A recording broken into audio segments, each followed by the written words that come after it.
Now at 9, we'll have the latest wintry road conditions as accident reports climb throughout the day. Road crews across the 4 states are working to clear the streets for drivers. I'm Samantha Walker, and I'll have more on their efforts coming up. If you got flu this year, you're not alone. It's the most active season in more than a decade. I'm Jonathan Seri in Atlanta. I'll have details coming up. The 4 states' most watched news starts now. A blast of winter weather blows through overnight and settles in on the 4 states. This is a look at Joplin from earlier today, and the view was similar across the 4 states. The snow, along with ice, created hazardous road conditions and forced schools and businesses to close. This is KOAM News at 9 on Fox 14. I'm Tanya Bach. We're in for another very cold night. Let's go straight to Chief Meteorologist Doug Hetty with a first look at weather. Well, of course, we had the snow and the sleet during the morning hours. Some areas got several inches, other areas not quite as much. Officially in Joplin, 2.5 inches of sleet and snow. This puts us just shy of 11 inches for the season so far. Average around here in a season is about 12.5 inches. I forecasted 13, so I think we'll make it. Last year, we only had 7 inches of snow, but you can see where the heaviest stripe was. Right along that I-44 corridor, and the heaviest really from Lamar down toward Carthage, where a lot of areas picked up 3, 4, even 5 inches of snow. This whole storm system kind of wrapped up, pushed through during the morning hours. We even had some thunder snow and thunder sleet across the region, but this whole system is rotating out of here, and it's going to be pretty quiet for us tonight. Unfortunately, temperatures are going to be bitterly cold. When's our next chance for rain or snow? We'll look at that here in just a bit. All right, thanks, Doug. Well, crews with the Department of Transportation in Missouri, Kansas, and Oklahoma say they've been working nonstop to try and treat roadways. Area cities say they also have crews working to plow and salt major roads. KOAM Samantha Walker has more on their efforts to help keep drivers safe. Workers have been on the road since the latest round of winter weather started to try and get as much snow and ice cleared as possible. MoDOT prepared 1,500 trucks for across the state. KDOT has 24 snowplows in southeast Kansas, and there are 6 trucks working in Ottawa and Delaware counties, provided by ODOT. Those departments say they're ready to put in long hours. We have most of our roads are still completely covered with snow and ice. We had a little bit of ice come in before the snow, so it is treacherous, and we would advise people to delay travel. Our crews are out working 24/7, and we are covering all the highways. Now, cities tell me they focus on clearing the major roads that they know the biggest number of people are going to be driving on, such as Rangeline and 7th Street behind me. The city of Joplin says they divide their workers up into 4 different areas to try to get the most amount of streets cleared as possible. It's a goal shared by cities across the 4 states. The crews with the city of Miami got started before 5 a.m. We immediately started spreading some salt and sand mix to help melt some of the snow and ice to make the intersections less slick. And then about 6 o'clock, I had a couple more guys come in and get in a second truck. Both city and state crews warn there are still lots of slick spots, even in plowed areas. Plan for a possibility of sliding at the intersections, or, plan ahead, watch your cars, and just pay attention to other traffic. If you have to drive and go out on the roads, there are ways you can check road conditions without leaving the comfort of home. With just a few clicks, you can find live road maps from KDOT, MoDOT, and ODOT, giving drivers real-time reports of what the roads look like. We're out until we get done. So that's really, and I would just encourage people to, stay safe and stay in and monitor conditions. Reporting, I'm Samantha Walker, KOAM News. Road crews for both the cities and highways ask that drivers do not try to pass them when they're working on clearing roadways. They say they're out there because it's slick, so trying to pass is not safe. You can get the latest road conditions and power outages across the area anytime through this QR code. It'll direct you to links on our website, KOAMnewsnow.com, for information for each of the 4 states in our viewing area. Well, many roads across the 4 states are still either snow-packed or slick tonight. And earlier today, Those conditions led to multiple crashes all around the area. KOAM's Melissa Alexis reports. Road conditions deteriorated early this morning. Snowy roads across the four-state area caused some hazardous road conditions. Suddenly hitting a slick spot or a spot that starts to refreeze with the temperature starting, as temperatures start to drop. And Cherokee County is no different.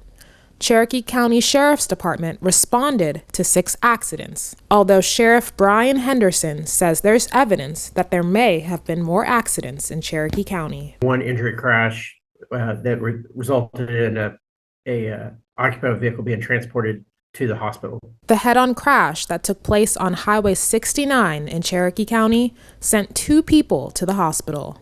Other areas in southeast Kansas also dealt with the difficult road conditions. Crawford County responded to about 17 accidents, and Bourbon County dealt with about 4 slide-offs. Sheriff Brian Henderson says it's best to stay off the roads if you can. And they slide off or they leave the roadway, they're putting others in danger because somebody has to respond to that crash. And then as we're responding, other vehicles are yielding to us. And sometimes, for example, tractor trailers, if they stop on a hill, they can't get going again because they can't get the traction. And in Missouri, there was a rollover crash on Rangeline near River Road. One woman suffered non-life-threatening injuries. In Jasper County, there were a few cars that slid off the road as well. Sheriff Brian Henderson says if you do have to travel, it's best to have a safety kit in case an emergency takes place. Safety plan in place of making sure they do have some blankets and water and things, that secure safety kit with them at all times. I'm Melissa Alexis reporting.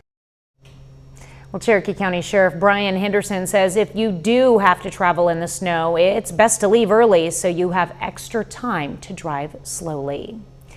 Well, even if the worst of the weather has passed, a number of schools like Commerce, Oklahoma and the Pittsburgh School District have already announced they will be closed tomorrow. To stay on top of all the latest school, government and church closings, just scan this QR code and go straight to the closings page of our website. You can leave information about closings there as well. Well, coming up, the war in Ukraine.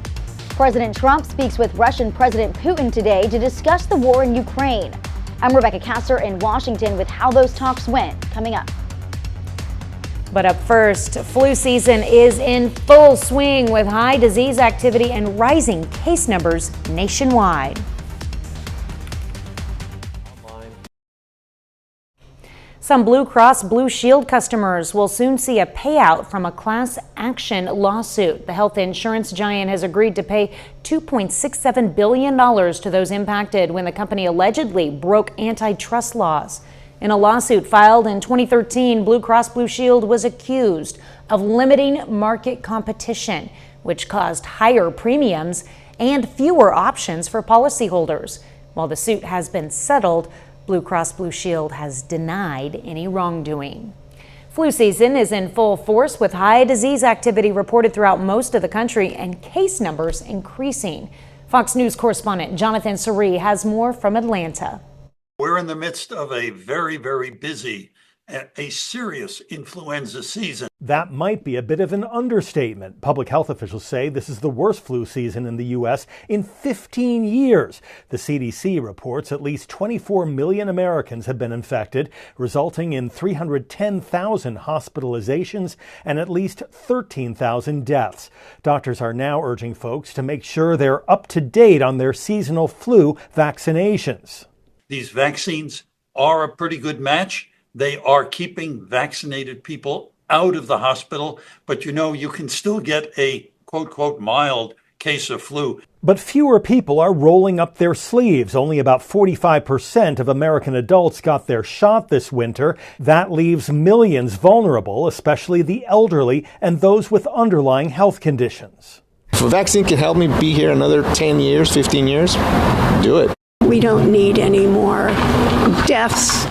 Adding to the confusion, a lack of information and guidance following a freeze in external communications from the CDC and NIH. Both agencies now have their websites back online, but health officials around the world are calling for more transparency and more data from government agencies. We do hope that there will be more uploads to the different websites and through the different portals related to influenza. The CDC says 43 states reported high or very high flu activity last week. In Atlanta, Jonathan Seri, Fox News. Well, children with ADHD are more likely to use nicotine or tobacco within 9 years of their diagnoses. A study published in JAMA Network found the greater the ADHD symptoms, the higher the risk of nicotine or tobacco use. Healthcare professionals say early diagnosis and treatment of ADHD is key to preventing this, and more research is needed on the cause of the connection. 60% of people with chronic conditions do not tell their employer about them. A survey by Harvard University also found more than a third of workers in the U.S. say they've skipped doctor's appointments or delayed care due to work. One possible reason why: a quarter of people say they've missed out on promotions or work opportunities due to their conditions. Well, Doug is next with a complete look at your forecast. And later, a Missouri lawmaker is pushing to change access to telemedicine in an effort to help combat the rising opioid epidemic.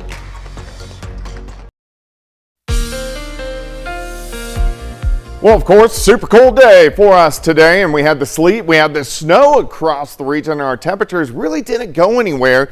We kind of dropped back into the upper 20s late last night, and we actually dropped back even more throughout the day. We kind of held into the upper 20s, and then now we've been dropping through the 20s into the teens. Our temperatures tonight, they're going to go way down there. I think most of us 8, 9, 10 degrees by 11 p.m. down to 18. Here's good news. We're going to get some sunshine as we head into the daytime hours for us tomorrow. This whole storm system rotating out of here, so the clouds are going to be breaking up as we go through the next few hours. Out toward the west, here's our next storm system right off the coast of California, and this system will give us chances for rain and some snow chances as we head into the weekend. All right, let's go through time. By morning, clouds are gone. But look at our temperatures, down to 10 Nevada, 12 Neosho, 12 in Miami, Gravette 13, down to 6 in Chanute, 5 in Yates Center. We do get sunshine on your Thursday, only lower 20s by noon, and I think most of us 27, 28, 29 degrees. We will melt off some snow, even though we're not going to hit the freezing mark because we're going to have the sun, the energy of the sun. It will help to get rid of some of that snow across the area. All right, warm front kicks in by Friday morning. This is going to give us some clouds, may get a few flurries. So we're going to call it mostly cloudy skies on Friday, but check this out. Up to 43 in Stockton, 48 in Pineville, Chautauqua up to about 46, Iola up to 43 degrees. Clouds continue to increase Friday night into Saturday morning, and our chances for rain will start to increase as we head into the weekend. First off, let's look at your day planner on your Thursday. 12 in the morning, 23 by noon. We get sunshine, but a high temp of only 28 degrees. As we go down the road, so let's look at our upper level flow, and here's that cold air. So really anything under 40 degrees. Watch how the cold air retreats as we get into Friday, which is good, and then it sinks back in for the second half of the weekend. It's going to retreat a little bit early next week, and then our next storm system on Tuesday will drag that cold air right back in place. So overall, over the next 7 to 10 days, our temperatures are going to be below normal. All right, let's go into Saturday morning. Rain chances increasing. On the back side, we may get a little band of snow. It doesn't look super heavy at this point in time, but definitely something we want to watch as we go through the next few days. By Sunday, it's cold. Monday, we go back up. And then once we get into Tuesday, we have another storm system dropping in. This system will give us better chances to get accumulating snow over the next two systems. All right, 28 on Thursday, 46 Friday, 50 on Saturday, rain over to a little bit of snow. Cold Sunday, better on Monday, and then that wintry mix back in next Tuesday. Unfortunately, that sunshine tomorrow, it's not going to be warm enough to melt any of the snow. And you've probably seen snow plows out all day pushing the slush away. And if you're driving behind one, be careful. Reagan DiTrolio rode along with a snowplow driver today and has the story. The number one thing about driving one of these trucks is safety. Mark Lawrence has been driving snowplows for the city of Springfield for more than 17 years. He says you should never try to pass a plow, especially on a side road. You need to stay back behind us. We get a lot of impatient people that think we're going too slow, and they'll try to pass us. Like on this little narrow road here, you're going to want to watch for the mailboxes, because if we're pushing slush, it can actually knock a mailbox down. Lawrence says he started plowing early Wednesday morning. Out on my snowplow route, I saw multiple accidents when the road first got covered due to people following too closely. Lawrence went through 12,000 pounds of salt on Wednesday. That's about one whole truckload. If there's a heavy ice event or a snow event, you'll go through 2 or 3 truckloads during your 12-hour shift. The city has all hands on deck and are prepared for more snow to come. We usually have about 33 drivers per shift, and we got 2 shifts. Both of them work 12 hours. Lawrence says just this front plow takes up an entire lane, so if you're driving by it, you must be mindful. The snow's going to be shooting out the side, or slush. And if you're trying to pass us, and that's going to cover your windshield, you're not going to be able to see where you're going. And whatever you do, take it slow driving out on these roads. In past years, snowplows have actually tipped over when traffic got too close. Don't push it and don't go too fast. Safety's the main thing. We're here to keep everybody safe and get the roads cleared and do our job, to get people to and from work.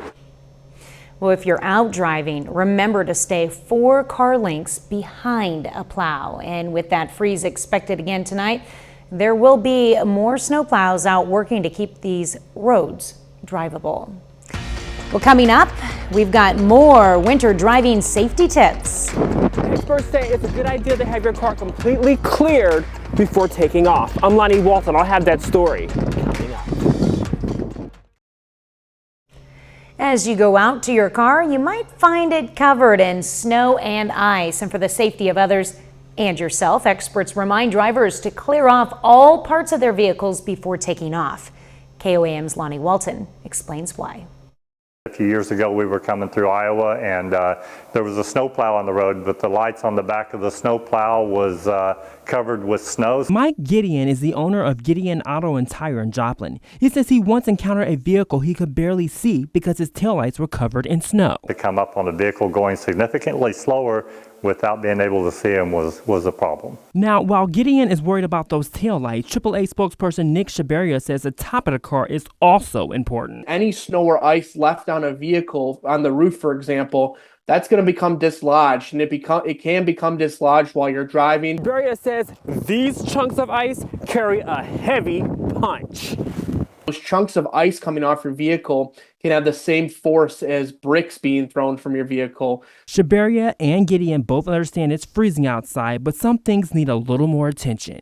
Make sure you're clearing off all the snow and ice from your vehicle, paying particular attention to the hood and the roof, especially if you have an SUV or a vehicle that has a roof rack. Down the road, the snow on the hood will blow up onto the windshield, so you need to at least clear the front of the car. Obviously, you want to make sure all the windows are clear, your mirrors are clear, and that the lights on the car are clear. Reporting in Joplin, I'm Lonnie Walton, KOAM News. Gideon says one of the places he sees people forget is the tail lights and brake lights. He says the more you clear off, the better. Crayola digs deep into its color vault to bring back 8 of its retired crayons. We're going to show you which ones next. Crayola makes history with some colorful nostalgia. The iconic crayon brand is bringing back 8 colors that it previously retired. Now, colors returning to Crayola boxes include Dandelion, Blizzard Blue, Magic Mint, Mulberry, Orange Red, Violet Blue, I didn't even know those 2 had been retired, Lemon Yellow, and Raw Umber. Now, some of these colors haven't been on the shelves in nearly 35 years. The returning colors will be available throughout 2025 in a limited edition. I want that box. 30 more minutes of news, weather, and sports is coming your way. President Trump tries to put an end to the war in Ukraine, having phone conversations with both Putin and Zelensky in a bid to do just that. And we look at a new Missouri House bill requiring patients to establish care with a primary care provider before receiving prescriptions by telemedicine. You're watching the 4 States most watched news. This is KOAM News at 9 on Fox 14. I'm Tanya Bach. Missouri's Attorney General files a lawsuit against Starbucks, claiming its diversity, equity, and inclusion practices violate federal and state law. The complaint claims the coffee chain is not hiring the most qualified people, resulting in slower service and higher prices. Starbucks says it disagrees with the suit and the claims are inaccurate. Telemedicine has been used more and more since COVID-19, but when it comes to battling the opioid epidemic, easy access to medication can get in the way. But as Chris Bryant shows us, the Drug Enforcement Agency and a bill in the Missouri General Assembly both look to make changes to telemedicine. The Drug Enforcement Agency has a new rule change that directly relates to the treatment for opioid addiction. The COVID era obviously showed us some issues that could take place. Kimberly Daniels is the Diversion Program Manager for the St. Louis Division of the DEA. She says these proposed and new rules are meant to expand on the COVID era policy and help with access, especially in rural parts of the country. The reason for the rules is we're basically extending the COVID era telemedicine rules. And if patients have already seen their primary care in person, our rules don't apply. This would be if patients have not seen physicians in person. Buprenorphine is used as a treatment for opioid addiction. The new rule provides patients with remote access to the treatment through a 6-month supply. However, once that supply is used, further prescriptions would require an in-person visit to a medical provider. Especially with the buprenorphine rule, is that it's just easy for people who maybe live in rural communities, have a hard time getting to their physicians, just to make sure that Americans get the health care that they need. Representative Jeff Knight from Lebanon has introduced House Bill 710. Actually came from a Missouri hospital that's just trying to increase the access of health care.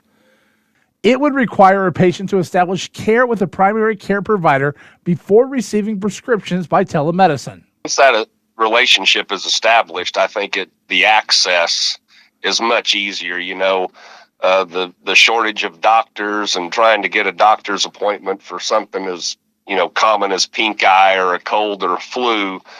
This can address those things in a much faster, more efficient manner. The bill has been referred to the House Committee on Health and Mental Health. And I think everyone is just looking at access. We want easy access for the citizens of Missouri. Well, Representative Knight first introduced House Bill 710 on January 8th. It was referred to the Health and Mental Health Committee last week, where it's now waiting for discussion. Coca-Cola's CEO says it may ramp up use of plastic bottles and raise prices due to the president's 25% tariff on aluminum imports. The beverage company currently imports aluminum for cans from Canada, and though it could shift to look for domestic aluminum sources. Last year, Coca-Cola cut its sustainability goals with a goal of using 35 to 40% of recycled material by 2035, down from the previous goal of 50%. President Donald Trump spoke with the leaders of Ukraine and Russia today about ending the war between their two nations. As Fox News correspondent Rebecca Castor reports, Trump is pushing for negotiations to start immediately and says he and Vladimir Putin agreed to visit each other's countries. Everybody knows Mark. He's become a very famous guy. President Trump is racking up big diplomatic wins this week, welcoming home American teacher Mark Fogel Tuesday night, who spent more than 3 years detained in Russia. This event shows a good faith effort from Russia, and it's a sign, as I just said, that we are moving in the right direction to end this brutal war. A second American detained in Belarus was also released today. And with the war in Ukraine hitting the 3-year mark this month, President Trump spoke directly with Russian President Vladimir Putin today about ending it. He shared on Truth Social, "We agreed to work together very closely, including visiting each other's nations. We have also agreed to have our respective teams start negotiations immediately. Trump then called Ukrainian President Volodymyr Zelensky, who says no one wants peace more than Ukraine. Stopping the fighting and reaching an enduring peace is a top priority. Trump's phone calls come as his defense secretary, Pete Hegseth, is at NATO headquarters in Belgium for meetings on Ukraine. He calls Kyiv joining NATO unrealistic and says it should be on European nations to secure Ukraine when the war ends. The United States will no longer tolerate an imbalanced relationship which encourages dependency. Rather, our relationship will prioritize empowering Europe to own responsibility for its own security. Vice President J.D. Vance and Secretary of State Marco Rubio will meet with President Zelensky in Munich on Friday to discuss ending the war. In Washington, Rebecca Castor, Fox News. Well, Doug is next with a complete look at your forecast, and later the impact of AI on dating apps. If you're on a dating app and looking for love ahead of Valentine's Day, you may be getting help from AI to find that next date. I'm Caroline Shively with how you can find human connection as we see more and more AI in our daily lives. Well, of course, super cold day for us today, and we had the sleet, we had the snow across the region, and our temperatures really didn't go anywhere. We kind of dropped back into the upper 20s late last night, and we actually dropped back even more throughout the day. We kind of held into the upper 20s, and then now we've been dropping through the 20s into the teens. Our temperatures tonight, they're going to go way down there. I think most of us 8, 9, 10 degrees by 11 p.m. down to 18. Here's good news. We're going to get some sunshine as we head into the daytime hours for us tomorrow. This whole storm system rotating out of here, so the clouds are going to be breaking up as we go through the next few hours. Out toward the west, here's our next storm system right off the coast of California, and this system will give us chances for rain and some snow chances as we head into the weekend. All right, let's go through time. By morning, clouds are gone. But look at our temperatures, down to 10 in Nevada, 12 Neosho, 12 in Miami, Gravette 13, down to 6 in Chanute, 5 in Yates Center. We do get sunshine on your Thursday, only lower 20s by noon, and I think most of us 27, 28, 29 degrees. We will melt off some snow, even though we're not going to hit the freezing mark because we're going to have the sun, the energy of the sun. It will help to get rid of some of that snow across the area. All right, warm front kicks in by Friday morning. This is going to give us some clouds, may get a few flurries. So we're going to call it mostly cloudy skies on Friday, but check this out. Up to 43 in Stockton, 48 in Pineville, Chautauqua up to about 46, Iola up to 43 degrees. Clouds continue to increase Friday night into Saturday morning, and our chances for rain will start to increase as we head into the weekend. First off, let's look at your day planner on your Thursday. 12 in the morning, 23 by noon. We get sunshine, but a high temp of only 28 degrees. As we go down the road, so let's look at our upper level flow, and here's that cold air. So really anything under 40 degrees. Watch how the cold air retreats as we get into Friday, which is good, and then it sinks back in for the second half of the weekend. It's going to retreat a little bit early next week, and then our next storm system on Tuesday will drag that cold air right back in place. So overall, over the next 7 to 10 days, our temperatures are going to be below normal. All right, let's go into Saturday morning. Rain chances increasing. On the backside, we may get a little band of snow. It doesn't look super heavy at this point in time, but definitely something we want to watch as we go through the next few days. By Sunday, it's cold. Monday, we go back up. And then once we get into Tuesday, we have another storm system dropping in. This system will give us better chances to get accumulating snow over the next two systems. All right, 28 on Thursday, 46 Friday, 50 on Saturday, rain over to a little bit of snow. Cold Sunday, better on Monday, and then that wintry mix back in next Tuesday. Well, don't forget, you can be the first to know about the day's weather with the KOAM Skywatch weather app. Get severe weather updates sent straight to your phone, free of charge. It's available in the Apple App Store and the Google Play Store. The KOAM Skywatch weather app. Well, coming up in sports, Chiefs tight end Travis Kelce addresses his future in Kansas City. Plus, Pitt State women's basketball is in the top 5 for the first time in 8 years. John Dales has those stories and more up next in sports. Hey, welcome into sports. I'm John Dales. Pittsburgh State basketball has the day off. Tomorrow evening, both Gorilla teams face Missouri Western up in St. Joseph, and the women's game will be a battle of a couple of the top teams in the MIAA. Now, while the Gorillas have had a couple days off, the WBCA coaches poll is released, and Pitt State moves up to the number 5 spot in the nation. This is the highest ranking the PSU has had since 2017, and it comes while Amanda David's team is in the midst of a 12-game winning streak. Yet, even though the Gorillas are undefeated in conference play, if the regular season were to end right now, they would not be the number 1 seed in the conference tournament. And here's why. This week we get a look at the first MIAA KPI standings of the year. Instead of wins and losses, the conference will be using this metric, KPI, to determine the seeding for the MIAA tournament next month. So, despite being the only team undefeated in conference play, Pitt State ranks 3rd in KPI. The Gorillas play Missouri Western tomorrow, who's 1st. Missouri Southern is 8th. Only the top 10 teams will make the tournament. Here's a look at the KPI standings on the men's side. Pitt State ranks 3rd, despite being 2nd in the traditional standings. Missouri Southern is 11th, which means if the regular season were to end today, the Lions would not be able to participate in the MIAA tournament. KPI standings will be updated and published twice more on February 17th and 24th. Well, on the heels of Sunday's 40-22 loss to the Eagles in the Super Bowl, Chiefs tight end Travis Kelce and his brother Jason released an episode of their podcast this morning where Travis speaks on the possibility of retirement.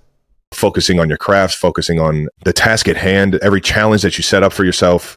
And it's that process can be grueling. It can weigh on you. It can make you better, and it can drive you crazy at the same time. And right now, it's one of those things where it was kind of driving me crazy this year. And I think that it happens as you kind of tail off towards the back 9 of your career, as the SVP would say. Is it's as you see yourself or not feel yourself have the success that you once used to have, man, it's a tough pill to swallow. And then on top of that, to not be there in the biggest moments, knowing your team's counting on you, man. Those are all extremely hard things to. It's just a tough reality. That's it for sports. We're back after this.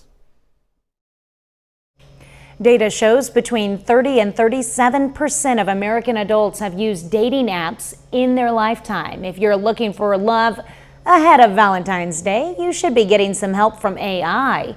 Fox News correspondent Caroline Shively explains. Not everyone can fall in love at the Trevi Fountain. Some of us need help finding that real human connection and are turning to artificial intelligence, whether we realize it or not. Because we have so many things at our fingertips, and we're leading such busy lives, it's very easy to just sit in front of a computer and push a button so that it creates some sort of opportunity for dating. As more and more people log on to dating apps, it's likely they're leaning on AI to get their love life off the ground, whether it's optimizing the experience with profile setup, selecting the best photos, or helping flirt with potential partners. What AI can tell you is what is going to be the most beneficial to you because they can see what people are responding to. According to dating strategist and therapist Kimmy Seltzer, AI can improve daters' chances of compatibility and increase the number of matches. There are matchmaking algorithms, there are virtual dating assistants, so that people can feel like they have a lot of interests and something in common, which is a building block and an offspring for people to actually connect. Still, she says, there are some pitfalls. We're in this swipe culture, and people are relying on that in ways of meeting people. And because of that, our social skills are going down. People are losing a sense of body language, how to talk to people. People are also getting really target specific in who they will talk to. Popular dating app Bumble commissioned a survey that found most millennial and Gen Z users believe with the right boundaries, AI can give them a higher likelihood of success. 66% of daters say they'd use AI to create a better profile, and 78% said they'd use the tools to help with flirting on the app. Investing in AI technology last month, Hinge, another well-known app, launched Prompt Feedback, a first-of-a-kind AI coaching feature. But some people say there is no replacement for human connection. It's one thing to be compatible with someone and have a common interest. It's another thing to connect and create attraction through what I call emotional triggers. Seltzer also says it's important to get off the URL and connect with people IRL, suggesting folks should be more alert when they're out and about at places like the grocery store, because you never know where you might meet your next date. Caroline Shively, Fox News. The Academy announces more stars presenting at 2025 Oscars. Plus, we get a first look at the trailer for the dark comedy Friendship. That and more coming up in Hollywood Nation. A first look at Paul Rudd's dark comedy, and Amy Adams joins the Cape Fear reboot series. Fox's Ashley Dvorkin has all the latest in the Hollywood Nation. Howdy. Rudd's new Friendship, Murray and Wig couple up, and stars line up to celebrate in the Hollywood Nation. The Academy has announced more presenters for Hollywood's biggest night. Halle Berry, Penelope Cruz, Scarlett Johansson, and Amy Poehler are among the celebrities taking the stage at the Oscars. Conan O'Brien will host the ceremony, airing live from the Dolby Theater March 2nd on ABC and Hulu. Bill Murray and Kristen Wiig play an unlikely couple in the comedy Epiphany. The film follows Wiig as an heiress and fashionista who has 2 weeks to find a rich husband and keep creditors off her back after losing her fortune. Her pursuit leads her to a math savant and billionaire played by Murray. Amy Adams has signed on to lead the Cape Fear series for Apple TV+. According to Variety, Adams will star and executive produce the 10-episode show alongside Javier Bardem. Adams will play a married attorney who, along with her husband, are tormented by a notorious killer from their past when he is released from prison. Might be nice to have a pal, you know? In today's first looks, Paul Rudd and Tim Robinson star in the dark comedy Friendship. The duo play neighbors who attempt to form a bond that threatens to ruin both their lives. The film will premiere at South by Southwest March 9th, ahead of its theatrical release in May. I think it best that we go our separate ways. In Hollywood, Ashley Dvorkin, Fox News. And that's our time for tonight. Thank you for joining us. We're going to leave you with video of 3 lion cubs who are wrestling at the Fresno Zoo in California. Have a great night and an even better tomorrow.